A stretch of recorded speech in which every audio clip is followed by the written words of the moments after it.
Você escolheu a pílula vermelha ou a azul para a sua vida, ou foi a pílula preta?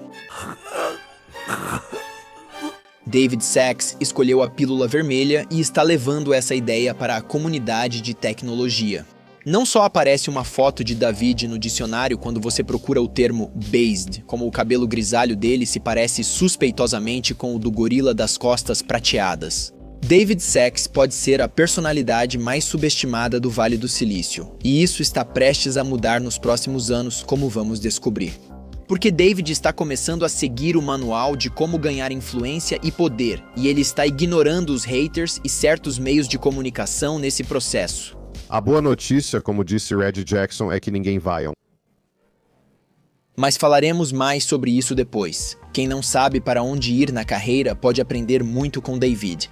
Porém, poucos recursos narram sua história e valorizam seu currículo de polímata. Justice, estudando economia em Stanford, depois direito em Chicago, da McKinsey a Co-Building. PayPal, sendo um dos principais operadores do Vale, produzindo filmes premiados, construindo uma das firmas de venture capital mais icônicas, focada em SaaS e ainda conseguindo ter 3 filhos. Paralelamente a tudo isso, Em casa, tenho compromissos de família. Família, você já os conheceu? Como eram?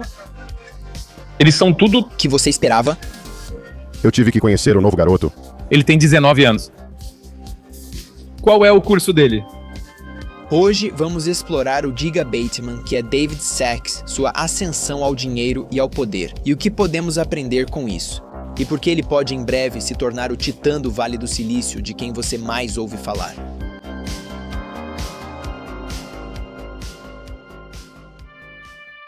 Parece que colocam algo na água potável na África do Sul. Tanto Elon Musk quanto David Sacks nasceram na África do Sul. E embora Elon seja mais impressionante em termos de patrimônio líquido, David Sacks pode, na verdade, oferecer mais aprendizados para usarmos como referência. Assim como Elon, David Sacks, ainda jovem, aos 5 anos, fez uma rápida simulação de Monte Carlo sobre as perspectivas econômicas da África do Sul. Ele concluiu que seria melhor buscar o sonho americano nos Estados Unidos. Assim como Elon, ele mudou sua família para os Estados Unidos aos 5 anos de idade.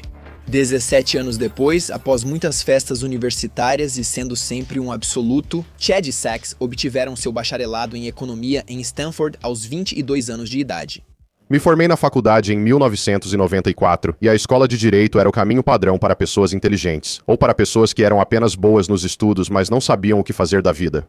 4 anos depois, aos 26 anos, Sachs conquistou o diploma de Juris Doctor na Faculdade de Direito de Chicago, para os fãs de Sachs que pensam em cursar direito. Atualmente, ele provavelmente não faria isso. Eu faria isso hoje? Quero dizer, acho que agora é muito mais fácil. Se você quiser trabalhar com tecnologia, há muito mais recursos, ficou tudo mais direcionado. Existem programas como o Y Combinator, um curso de 4 semanas onde você leva sua ideia e recebe ajuda para incubá-la. Hoje acho que essa pergunta seria mais difícil. A faculdade de Direito teve outra vantagem importante para David. Foi também onde ele conheceu seu irmão, Peter Thiel, 2 irmãos alfa com um conjunto único de habilidades, unidos para perseguir seus sonhos megalomaníacos no maior país do planeta Terra.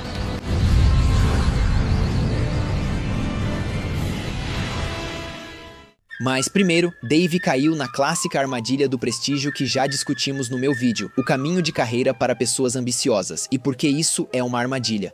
Ele entrou para a McKinsey porque era algo legal de se fazer naquela época, o que não é mais hoje em dia. Segundo Sacks, outra coisa ocupou esse lugar. Ser fundador virou a nova McKinsey. Sacks ficou na McKinsey por menos de 1 ano, um período que não permite realmente nenhum aprendizado profundo. Normalmente, leva alguns meses para se familiarizar com a cultura de uma organização. Construir relacionamentos sólidos com os sócios da empresa e convencê-los a te colocar nos projetos de sua escolha. Mas foi o suficiente para dar a ele um selo de prestígio em seu currículo. Agora era hora de dar seu primeiro passo não convencional. Talvez ele soubesse que nunca criaria a próxima grande novidade. Num lugar como a McKinsey, Nem sempre são os consultores da McKinsey ou MBAs de Harvard que descobrem esses novos mercados. ou porque a oportunidade que lhe foi apresentada era simplesmente boa demais para ser ignorada, porque o que viria a seguir mudaria sua vida para sempre. E é aqui que fica interessante para todos nós que estamos assistindo tentando nos tornar o próximo Giga Bateman. A versão de David disso era: enriquecer é glorioso. Ele criou bilhões de dólares em valor para o nosso mundo, e estamos aqui para ouvir como você pode se tornar ele. Veja, Sacks não era um estudante ambicioso comum. Ele percebeu muito rapidamente que o mundo tradicional dos negócios não era para ele.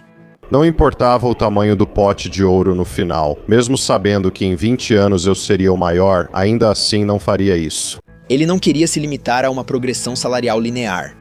Mesmo que não dissesse publicamente, um jovem alfa como David buscava objetivos que jamais conseguiria em consultoria ou bancos. Não há um caminho certo. Você provavelmente sabe onde estará na carreira em 10 anos, assim como o salário e outros detalhes. Em outras palavras, ele tinha essa motivação, esse gene de Bateman, e ele iria usá-lo muito bem. Nessa época, os irmãos Peter Thiel e Max Levchin tinham acabado de começar uma pequena startup de pagamentos chamada PayPal. David Sacks, manipulando tabelas do Excel na McKinsey, achava que tinha perdido toda essa onda da internet. Achei que tinha perdido toda essa onda da internet. Peter se aproximou de David e David topou, principalmente porque o PayPal queria ir com tudo ou nada. Eles até tinham um índice que o nosso canal aprova 100%. De certa forma, a gente sabia, em algum nível, que aquilo estava mudando o mundo. No PayPal, tínhamos um contador de usuários que mostrava nosso crescimento chamado Índice de Dominação Mundial. No PayPal, David Sacks assumiu o cargo de CEO e, atualmente, ele é frequentemente considerado um dos maiores operadores de todos os tempos. Existem duas pessoas vistas como os maiores operadores de todos os tempos, Sheryl Sandberg e David Sacks. O que diabos é um operador? Bem, você tem o CEO fazendo estratégias e prometendo coisas, e tem o COO tentando consertar as merdas nos bastidores. O que exatamente o Sacks fez, que foi tão incrível? Bem, uma coisa foi essa. Sob sua liderança, o PayPal elevou a receita de 0 a 240 milhões de dólares anuais. A empresa introduziu contas empresariais e se expandiu para várias moedas e mais de 80 países. No entanto, em determinado momento, o PayPal estava perdendo dinheiro tão rapidamente que havia um risco real de que eles fossem à falência. Acredito que nossa empresa gastava cerca de 10 milhões de dólares mensais. Mas sabemos como a história termina. O PayPal fez sua oferta pública inicial em fevereiro de 2002. Havia uma tensão e nervosismo enormes, pois foi um dos primeiros IPOs após os ataques de 11 de setembro. No primeiro dia de negociação, as ações subiram mais de 54%, e alguns meses depois, em outubro de 2002, o eBay adquiriu o PayPal por 1,5 bilhão de dólares americanos. Jackpot! David Sacks molhou o bico pela primeira vez. Ele não ganhou centenas de milhões ou bilhões, mas definitivamente era dinheiro suficiente para mandar todo mundo se danar. Neste ponto, vamos fazer um pequeno experimento mental. E se David Sacks tivesse mantido sua participação no PayPal? O PayPal está em mais de 300 bilhões de valor de mercado hoje. Acho que vendi essas empresas cedo. Acho que um dos dilemas de ser um pioneiro em um mercado é que você realmente não sabe o quão grande esse mercado vai ser. Sacks poderia ser muito mais rico do que é hoje, lá nos territórios de múltiplos bilhões de dólares. Mas a verdade é que é muito difícil avaliar o momento certo de sair de uma startup. Especialmente se você ainda não é rico e sente-se tentado pelo dinheiro oferecido. Você quer mesmo arriscar voltar ao zero? Por isso, geralmente, um fundador precisa de uma ou duas saídas menores para garantir independência financeira e alguns milhões no banco. Na sua próxima startup, você vai resistir mais antes de aceitar propostas bilionárias de aquisição. E também para Sacks, o PayPal não seria sua saída mais bem-sucedida. Ele ainda tinha coisas muito maiores a caminho, mas primeiro ele entrou no ramo do cinema.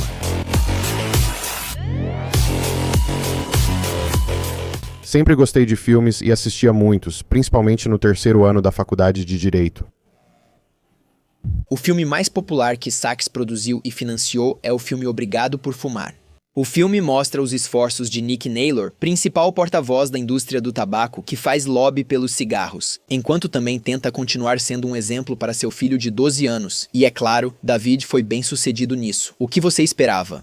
Obrigado por Fumar foi indicado a 2 Globos de Ouro em 2007. O filme também ganhou o prêmio de melhor roteiro no Independent Spirit Awards, o prêmio do público tanto no Festival de Cinema de Munique quanto no Festival de Cinema da Noruega, além de alguns outros prêmios. Provavelmente ninguém do meu público ouviu falar. O filme teve um orçamento de 10 milhões de dólares e arrecadou 39 milhões nas bilheteiras. Embora David tenha tirado uma casquinha, é seguro dizer que ele trabalhou em filmes porque era intrinsecamente motivado e apaixonado por isso. No entanto, depois de alguns anos, Sacks estava procurando uma nova aventura. Bem, depois de passar alguns anos em Hollywood, comecei a sentir nostalgia pela relativa sanidade do Vale do Silício. Sua próxima aventura provaria ser muito mais lucrativa para Sacks do que o PayPal, um movimento inteligente que o elevaria em todo o Vale do Silício. Fundador e operador, lendas para sempre. Em 2006, Sacks fundou o Gene.com, um site de genealogia que permite que membros da família construam colaborativamente uma árvore genealógica online. O que ocorreu depois exemplifica como soluções criadas para problemas internos de uma startup podem se tornar uma empresa independente. Sacks queria ter mais visibilidade sobre o que estava acontecendo em toda a organização. No Gene, sua equipe criou uma ferramenta de produtividade para ajudar os funcionários a compartilhar informações. Em 2008, Sacks e o cofundador Adam Pizzoni transformaram essa ferramenta interna de comunicação em uma empresa independente chamada Yammer. O Yammer funciona como uma versão interna do Facebook para empresas, permitindo que funcionários se comuniquem, postem atualizações e colaborem em grupos de trabalho por meio de uma técnica secreta. O Yammer foi uma das empresas de software como serviço que mais cresceram na história, ultrapassando 8 milhões de usuários corporativos em apenas 4 anos. Arrecadando impressionantes 142 milhões em investimentos de capital de risco. Como o Yammer cresceu tão rápido? Qual era o segredo? E eu costumo focar de baixo para cima. SaaS, é software empresarial, onde os usuários ou funcionários da empresa trazem o software para dentro da empresa como um consumidor faria. É um software empresarial para o consumidor, estratégia inovadora do Yammer na entrada no mercado. Há cerca de 12 anos, éramos um grupo focado em internet para consumidores. Após o PayPal, trabalhei com o consumidor e depois focamos em software empresarial, mesmo sem conhecimento prévio. Naquela época, o software empresarial era vendido por equipes de vendas e implementado pelo TI. E a nossa ideia era que poderíamos torná-lo viral e meio que passar por cima do departamento de TI. Isso acabou ficando conhecido como Shadow TI e nós meio que fomos pioneiros nesse conceito. Apenas 4 anos após fundar a Yammer, David Sacks teve um evento de saída que foi muito maior do que sua saída do PayPal. A participação de Sacks na Yammer era muito maior do que no PayPal, onde foi diluída entre diversos acionistas. Quando a Microsoft comprou a Yammer para sua estratégia social em nuvem, além de poder ignorar os outros, estava, como dizemos, líquido. A aquisição custou 1 bilhão e 200 milhões de dólares americanos. No final, seria insano recusar uma oferta de aquisição de 1 bilhão de dólares para uma empresa de apenas 3 anos. Algo que David Sacks com certeza é neste momento, e ele também é um grande fã e amigo de Peter Thiel. Como discutido no meu documentário sobre Peter Thiel, ele tinha uma estratégia única. Após seu evento de liquidez, Thiel aplicou uma estratégia de 3 pilares tanto para conservar sua riqueza, quanto para maximizar a probabilidade de grandes apostas. Primeiro, ele criou um fundo hedge para proteger e aumentar seu capital. Depois, passou a atuar em capital de risco, fazendo investimentos anjo e lançando fundos de venture capital. Em terceiro lugar, ele virou construtor de empresas ao fundar a Palantir. Sacks foi mais focado, priorizando o segundo pilar, capital de risco. Sua experiência como operador lhe deu uma vantagem única para escolher e apoiar os investimentos em startups mais promissores. Como investidor anjo, e que histórico ele tinha como investidor anjo. Zenefits, House, Palantir, Facebook e Uber estavam todos na lista de investimentos que ele fez. Após um curto e bem-sucedido período como CEO interino na Zenefits, uma empresa na qual ele havia investido em 2014, Sacks estava pronto para levar sua carreira de investidor ao próximo nível. Mantendo-se fiel à sua experiência como operador e especialista em SaaS, ele lançou a Craft Ventures no final de 2017, uma empresa de capital de risco de estágio inicial focada em negócios de SaaS e marketplaces. Chamar a primeira captação de recursos deles de um sucesso seria um eufemismo. Então você começou um novo fundo, então o quê? Um fundo de 300 ou 400 milhões de dólares. Você levantou esse valor em 6 minutos, pelo que pareceu. Quanto tempo você levou para captar esse fundo e qual é o tamanho dele? Nós levantamos 350 milhões de dólares e isso levou, acho que provavelmente cerca de 3 meses. O que é ridículo. Desde então, ele continuou levantando fundos maiores e em quantidades ainda maiores.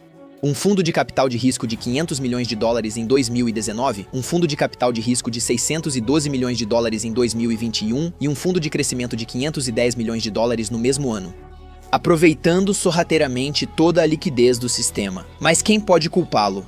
Ao contrário de outros investidores de risco que preferem dar conselhos não solicitados tomando lattes de soja com matcha, Sachs é genuíno. Por exemplo, ele apoia as empresas do portfólio na implementação de sua principal estratégia, a cadência operacional. Cadência é como você coloca sua startup em ritmo operacional para reduzir a sensação de caos e sincronizar todos os esforços dos funcionários para que não vire uma bagunça. Será que Sachs algum dia vai voltar à mesa de pôquer, apostar tudo e tentar construir outra grande empresa? É improvável. Eu participo de chamadas no Zoom algumas vezes por dia. É uma ótima vida, é lisonjeiro, mas acabou pra mim, eu terminei, não quero mais operar. Embora os fãs de Sachs já saibam disso, ele lançou um aplicativo de podcast social chamado Call In no verão de 2021, na época em que as pessoas ainda se importavam um pouco com o Clubhouse. O aplicativo basicamente reduz a barreira de entrada para aspirantes a podcasters, ao mesmo tempo em que permite que os usuários mantenham a propriedade do conteúdo que criam no aplicativo. As pessoas podem criar salas como no Clubhouse, gravar conversas, publicá-las como podcasts, editar o áudio e mais. Sachs iniciou um programa em seu app chamado Sachs on SaaS, mas deixou de fazer uploads em janeiro de 2022. No momento desta gravação, o Call-in claramente ainda não decolou.